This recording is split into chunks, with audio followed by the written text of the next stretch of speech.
Bom dia, prezados irmãos e irmãs. O título da mensagem de hoje é Uma Jornada Rumo à Consciência.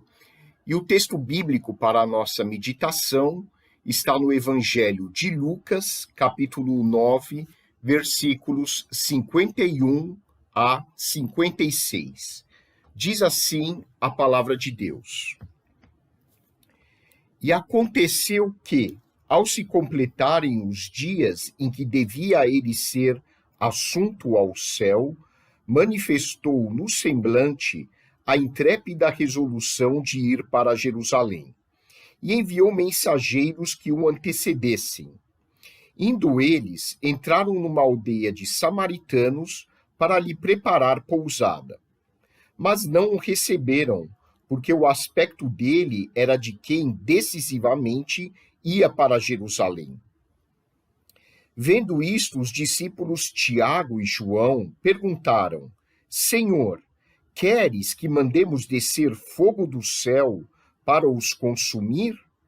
Jesus, porém, voltando-se, os repreendeu e disse: Vós não sabeis de que espírito sois.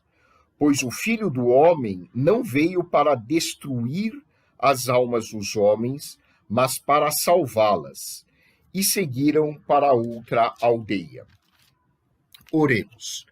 Santo Deus, nosso Pai, te agradecemos por esta preciosa passagem da tua palavra e pedimos que o teu Santo Espírito nos ilumine para podermos compreender o ensino que tu queres nos transmitir neste dia.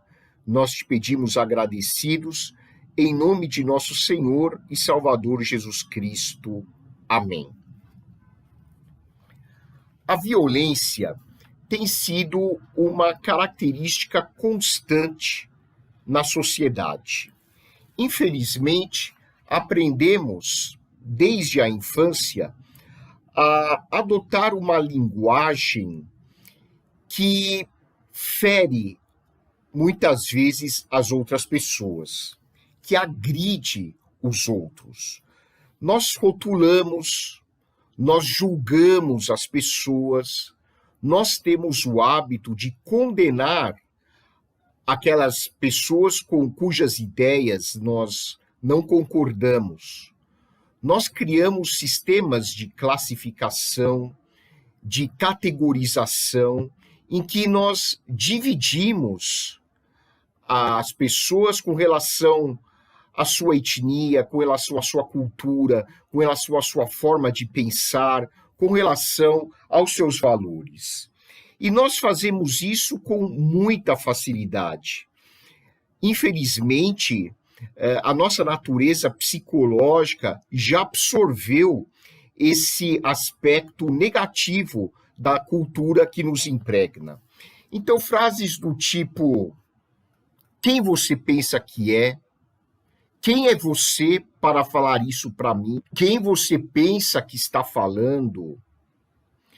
Eu sei muito mais do que você.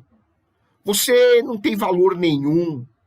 Lamentavelmente, frases agressivas como estas têm sido parte do nosso modo de viver, tem feito parte do nosso jeito de lidar com as pessoas. E isso acontece na família, isso acontece no trabalho, isso acontece entre vizinhos. E por causa disso, infelizmente, nós temos tido índices crescentes de violência, não apenas violência verbal, mas violência física, até mesmo assassinatos, lamentavelmente, dentro, às vezes, do próprio ambiente familiar. Esse tipo de atitude, esse tipo de linguagem que fere, que agride, divide as pessoas. Esse tipo de linguagem impede as pessoas de viverem em união, em paz, em harmonia umas com as outras. Esse tipo de postura impede o ser humano de ser realmente quem ele é. faz com que as pessoas se desconectem de si mesmas. As pessoas passam a viver num modo, como disse o filósofo existencialista Martin Heidegger, num modo de vida inautêntico. Esse filósofo disse que há basicamente dois tipos de vivência, de ser aqui no mundo, de estar no mundo. Um modo de vida autêntico, o ser autêntico, e um modo de vida que ele chamou de inautêntico. No modo de vida autêntico, no ser autêntico, nós realmente estamos conectados às nossas necessidades, aos nossos sentimentos, nós identificamos as nossas crenças, nós olhamos para o outro e realmente enxergamos nele a sua verdadeira essência. Quando nós vivemos uma vida realmente autêntica, nós vivemos o ideal de Deus para nós aqui neste mundo. Nós nos respeitamos, nós valorizamos uns aos outros. Mas, infelizmente, a imensa maioria das pessoas vive um modo de vida inautêntico. Muitas pessoas vegetam emocionalmente falando. Você já provavelmente ouviu na expressão: essa pessoa ainda não morreu, mas ele está vegetando na UTI. Quando as pessoas empregam esse tipo de linguagem, o que elas querem dizer é que existem pessoas que, embora o coração delas esteja funcionando, a mente parou de funcionar. Elas podem até respirar, a pulsação está presente, mas a mente não funciona. Pois bem, mas não é apenas na UTI que nós vemos pessoas assim. Na nossa sociedade, a impressão que dá é que existe um número cada vez crescente de pessoas que estão vegetando, espiritualmente falando e emocionalmente falando. São pessoas completamente desconectadas de si mesmas, desconectadas de sua própria essência, desconectadas do outro, desconectadas de Deus. É em relação a isso que a Bíblia diz que o ser humano, sem Deus, está morto espiritualmente falando. Como dizem, inclusive, muitos filósofos, não é apenas a religião cristã que afirma isso. Muitos filósofos são da ideia de que a morte não é um evento único na vida da pessoa. A morte é um processo que começa desde o nosso nascimento. Porque a cultura que nos envolve, lamentavelmente, é uma cultura baseada em valores que são opostos aos verdadeiros interesses do ser humano. E nós, sem percebermos, somos educados numa cultura que nos oprime, nos escraviza, nos aliena de nossa dignidade. E a violência, que é decorrente da raiva, nada mais é do que uma triste consequência desta alienação do ser humano em relação a si mesmo. Como escreveu a psicóloga e escritora Flávia Testa Bernardi em seu poema Aquelas Gentes. Diz assim o poema: há aquelas gentes que não percebem quando dizem e ferem.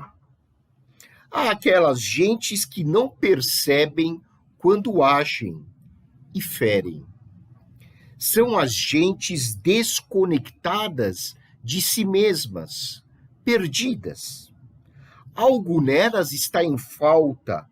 Talvez, quem sabe, o que lhes falta é o tal do amor, esse tão banalizado, liquidado. Penso que amor a si mesmas é o que lhes falta. Quando foi que ele escapou? Pelo que sei, amor nasce e morre com a pessoa. Pois então, como podem, com tão diminutos atos e palavras, golpear o âmago do ser, ceifar a ternura tão pura, empurrá-la para longe, um bem-querer desses, genuíno, não se acha em qualquer banda, não. E nem sequer se dão conta, seguem sem saber, alienadas de si mesmas, aquelas gentes. É de ficar triste.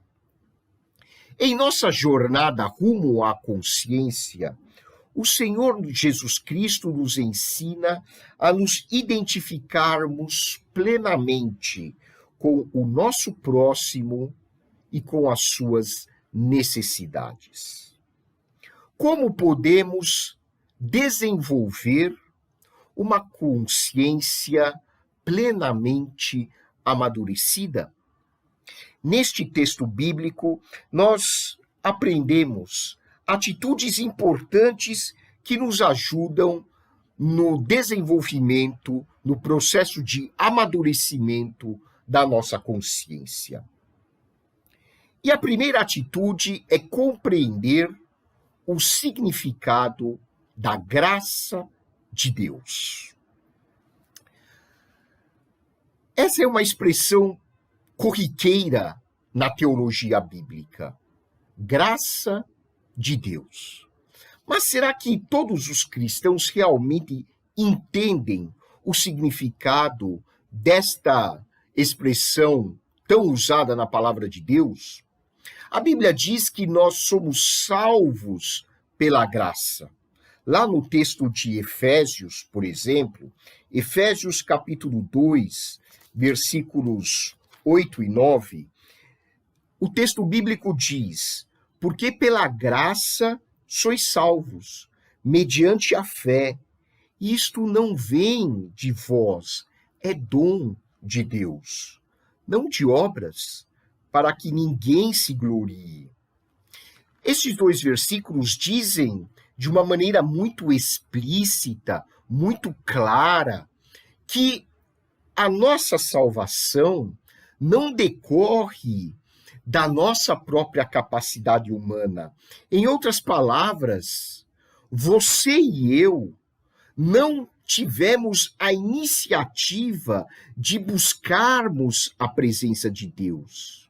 Porque, do ponto de vista espiritual, nós não temos, em nossa natureza humana, esta capacidade. Quando a Bíblia diz que nós somos salvos pela graça, significa que foi Deus quem tomou a iniciativa de vir ao nosso encontro. É como um filho que está no seu processo de crescimento, o filho não tem a maturidade, a capacidade de procurar os seus pais para dizer a eles o quanto ele precisa deles. São os pais que, pelo menos no processo de educação dos seus filhos, são os pais que sempre tomam a iniciativa. São os pais que vão, que preparam a comida, são os pais que vão verificar se o filho, a filha estão dormindo bem, se estão com febre. São os pais que têm a iniciativa de se dirigirem aos seus filhos para verem quais são as necessidades deles que precisam ser preenchidas.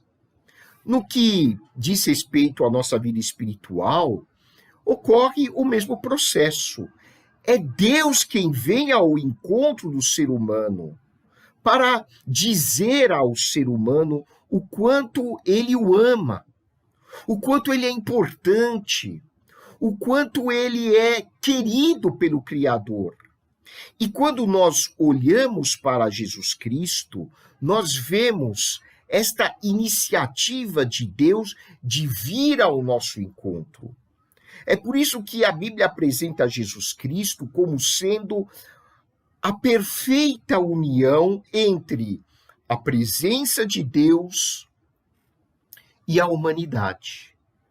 Em Cristo nós estamos representados porque Jesus Cristo é plenamente humano. E em Jesus Cristo estão presentes o amor de Deus, a sua sabedoria, a sua compaixão, a sua ternura, a sua doçura. Em Cristo está presente toda aquela qualidade de Deus da qual nós tanto precisamos, como a misericórdia, a paciência, a tolerância. Portanto, Deus é que veio e que continua vindo ao nosso encontro na presença, na pessoa de Jesus, para dizer a você e a mim o quanto Deus quer o nosso bem. E graça significa que é Deus quem nos dá a capacidade para vivermos uma vida realmente digna de um ser humano. Juntando isso com o que, por exemplo, falou Martin Heidegger, com o que disse o teólogo Paul Tillich, que se baseou boa parte da sua teologia na filosofia existencialista de Heidegger. Quando nós vivemos uma vida espiritual que se conscientiza da graça de Deus, nós vivemos uma vida plenamente autêntica. Quando nós vivemos em comunhão com Jesus Cristo, quando nós entendemos que Jesus é o Senhor e Salvador das nossas vidas, as nossas vidas passam a ter um verdadeiro significado, passam a ter um sentido que nos dá um rumo para nós percorrermos. Compreender o significado da graça de Deus implica que você e eu somos pessoas iguais. E nesse texto bíblico que nós lemos, quando Jesus está voltando para Jerusalém, ele está lá no norte, na Galileia, e precisa voltar para Jerusalém, e para isso ele precisa passar pela terra dos samaritanos. Os samaritanos não receberam Jesus. Porque os samaritanos, como nós falamos na semana passada, eram inimigos mortais os judeus. E os judeus não toleravam os samaritanos. Eram dois povos que se odiavam. Os judeus diziam que os samaritanos não tinham lugar na presença de Deus. E os samaritanos também diziam que os judeus não podiam compartilhar do amor de Deus. Pois bem, quando Jesus volta para Jerusalém, ele é brecado em Samaria, ou na região dos samaritanos. Eles não permitem que Jesus fique lá, porque Jesus tinha, evidentemente, todas as feições típicas de um judeu.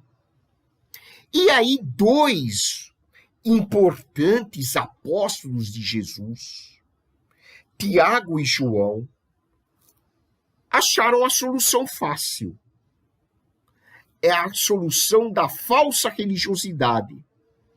Para eles, a solução era simples. Ora, eles estavam com o Filho de Deus. E os samaritanos eram inimigos dos judeus. E eles estavam bloqueando a passagem de Jesus. Não queriam que Jesus permanecesse na terra deles. Ora, eles olharam para Jesus e falaram: Mestre, apareceu a oportunidade de ouro de nós nos libertarmos destes nossos inimigos mortais. Vamos pedir para que Deus faça cair fogo do céu e destrua esses samaritanos. Afinal, nós somos os portadores da verdadeira religião. Que diferença vai fazer para Deus esses samaritanos existirem ou não? Jesus olha para estes seus 2 importantes apóstolos e diz assim a eles: vocês não sabem de que espírito vocês são, pois eu vim para salvar as almas das pessoas. Eu não vim para condenar. Eu não vim para destruir as pessoas. Pedro e João, e aqui no caso Tiago, melhor dizendo, Tiago e João, não Pedro. Aqui o texto fala de Tiago e João. Apesar de que Pedro também tinha uma concepção equivocada nessa época, pelo que a gente percebe em outros textos bíblicos, mas aqui no texto, Tiago e João não haviam compreendido o que era a graça de Deus. Graça de Deus significa que o amor de Deus é incondicional. Nós não precisamos fazer nada para conquistar o amor de Deus. Ele já nos ama pelo que nós somos. Ele já nos aceita pelo simples fato de nós existirmos.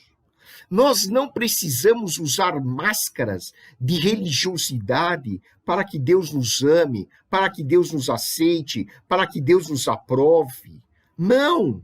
Salvação pela graça significa que Deus nos resgata da escravidão do nosso egocentrismo, da escravidão da nossa arrogância, da escravidão do nosso orgulho, da escravidão das nossas paixões sensuais, porque Ele realmente nos ama, porque nós fomos criados por Ele. A segunda atitude para nós desenvolvermos a nossa consciência espiritual é nós compreendermos a missão de Jesus. Aqui no texto, Tiago e João não entendiam qual o propósito da vinda do Filho de Deus. Mestre, vamos destruí-los. Vamos acabar com esses idólatras. Vamos acabar com esses inimigos da nossa religião, da nossa nação. É fácil. O Senhor é o Filho de Deus. É só mandar cair fogo do céu e consumi-los, destruí-los. Essa é a postura lamentável dos falsos ensinamentos religiosos. Se você quiser descobrir se a essência de uma mensagem religiosa é verdadeira ou é falsa, veja se essa mensagem une as pessoas ou se essa mensagem desagrega as pessoas. Uma mensagem que venha realmente de Deus é uma mensagem que carrega esse Espírito de Jesus. Esse Espírito com o qual Jesus diz aos seus apóstolos: eu vim salvar as pessoas. Eu vim ajudar as pessoas a se libertarem do pecado, a se libertarem do seu falso eu, a se libertarem das correntes da amargura, a se libertarem da arrogância, do materialismo desenfreado. Eu vim ajudar a humanidade a se conectar com aqueles valores que realmente vão lhe beneficiar. Essa é a mensagem do verdadeiro evangelho. Às vezes nós escutamos mensagens que enfatizam condenação, enfatizam o desrespeito ao ser humano, enfatizam um aspecto de uma religiosidade que, ao invés de levantar a pessoa, ela enterra a pessoa na sua tristeza, na sua melancolia. Esse tipo de mensagem não é a mensagem que carrega o verdadeiro espírito de Jesus. Jesus disse aos seus discípulos, isso está expresso no Evangelho de João, no capítulo 3, versículo 16, porque Deus amou ao mundo de tal maneira que deu seu Filho unigênito para que todo aquele que nele crê não pereça, mas tenha a vida eterna. Meus queridos irmãos e irmãs, Deus não precisa nos condenar, porque nós já nos condenamos. Nós aprendemos a nos condenar desde os primórdios da nossa existência. Nós nos condenamos através da cultura que diz que nós estamos sempre errados. Nós nos condenamos através de um processo educacional que diz que nós precisamos aprender a agradar os outros e a ser aprovado pelos outros para que nós tenhamos algum valor, alguma dignidade. Isso já é condenação. Jesus não veio para nos condenar. Jesus veio para nos transmitir a mensagem de Deus, que é uma mensagem de salvação, de libertação. Esse é o terceiro passo para desenvolvermos a nossa consciência espiritual. É entendermos, é compreendermos que a mensagem do Evangelho é uma mensagem que promove amor, é uma mensagem que promove paz, é uma mensagem que promove união. Quando Jesus ensinou aos seus apóstolos que os samaritanos não eram merecedores do fogo do céu, eles não eram merecedores de condenação, mas, apesar da sua atitude equivocada naquele momento, eles eram alvo do amor de Deus. O que o Mestre quer nos ensinar através desta passagem do Evangelho é a de que fomos nós humanos que criamos as barreiras entre nós. Fomos nós que criamos as divisões culturais e étnicas que impedem a nossa comunhão fraternal. Através de Jesus, nós aprendemos de Deus que somos membros de uma só raça, de um só corpo. Todos nós somos membros uns dos outros. E existe uma expressão na cultura africana que sintetiza muito bem esse pensamento. Ubuntu, eu sou porque nós somos. Esse é o espírito do Evangelho. Essa é a missão de Jesus.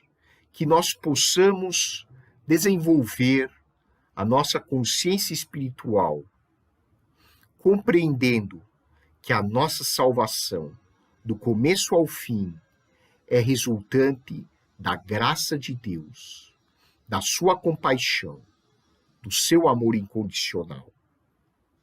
E que possamos ser, você e eu, porta-vozes deste Evangelho. E como fazê-lo?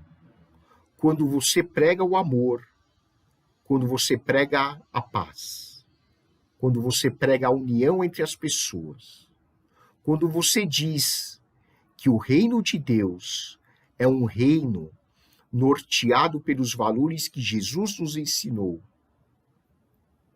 você está sendo um verdadeiro discípulo do Mestre.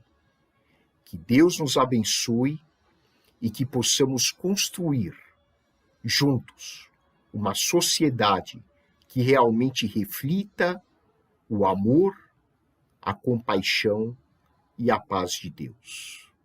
Que Deus abençoe você ricamente, abençoe a sua semana e lhe dê muita paz. Oremos. Santo Deus, nós te agradecemos por esta passagem bíblica que tem muito a nos ensinar. Que possamos ser pessoas realmente conectadas com o seu coração, com o nosso coração, com as necessidades uns dos outros. Que possamos seguir este importante ensinamento de Jesus e olhar para as necessidades uns dos outros, compreendendo que tu és um Deus que não faz acepção de pessoas. Ajuda-nos a continuar peregrinando neste mundo com os olhos fixos em Jesus, desenvolvendo o amor, a paz e a união. Te agradecemos, querido Deus, em nome do teu Filho amado, o nosso Senhor e Salvador, Jesus Cristo. Amém. E que a graça de nosso Senhor e Salvador Jesus Cristo, o amor de Deus, o nosso Pai, e a comunhão do Espírito Santo sejam com todos vocês, povo de Deus, agora e para sempre. Amém.